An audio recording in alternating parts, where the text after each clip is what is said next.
எல்லாருமே பொங்கல் ஒர்க்கெல்லாம் முடிச்சாச்சா? எங்கள் வீட்டில் எல்லாருக்குமே முடிஞ்சிருச்சு. கிச்சன் மட்டும்தான் இன்னும் பேலன்ஸு. கொஞ்சம் கொஞ்சமாக அதையுமே வந்துட்டு பொங்கலுக்குள்ளே க்ளீன் பண்ணி முடிச்சிருவேன்.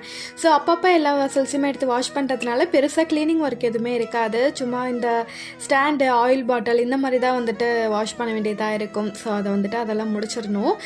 இன்றைக்கி வந்து லஞ்சுக்கு பார்த்தீங்கன்னா வெண்டைக்காய், கத்திரிக்காய் வந்து ஊர்லேருந்து கொடுத்து விட்ருந்தாங்க. சூப்பராக இருக்கும் அந்த கத்திரிக்காய். ஸோ அதெல்லாம் போட்டு வந்து இன்றைக்கி காரக்குழம்பு வந்து பண்ணலான்னு சொல்லிட்டு ஃபஸ்ட்டு சாதத்தை வந்து வச்சுட்டு அதுக்கப்புறமா எல்லாத்தையும் பொறுமையாக கட் பண்ணி வந்துட்டு சமைச்சிட்டு இருந்தேன்.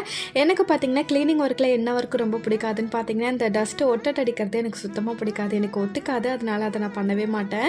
மற்றபடி அந்த பொறுமையாக வந்துட்டு க்ளீன் பண்ணி மடித்து துணியெல்லாம் மடித்து எடுத்து வைக்கிறது இந்த ஒர்க்கெல்லாம் எனக்கு ரொம்ப பிடிக்கும். உங்களுக்கு க்ளீனிங் ஒர்க்கில் எந்த ஒர்க்கு பிடிக்காது அப்படிங்கிறது எனக்கு மறக்காமல் கமெண்ட் பாக்ஸில் கமெண்ட் பண்ணுங்கள். காரக்குழம்பு வந்து ரெடி பண்ணிவிட்டு சைடிஷ்க்கு பார்த்திங்கன்னா முட்டைக்கோஸ் இருந்துச்சு. ஸோ அதை வந்துட்டு கூட்டு மாதிரி வந்து பண்ணியாச்சு. வீடியோ பிடிச்சிருந்தா கண்டிப்பாக லைக் பண்ணிவிட்டு சப்ஸ்கிரைப் பண்ணி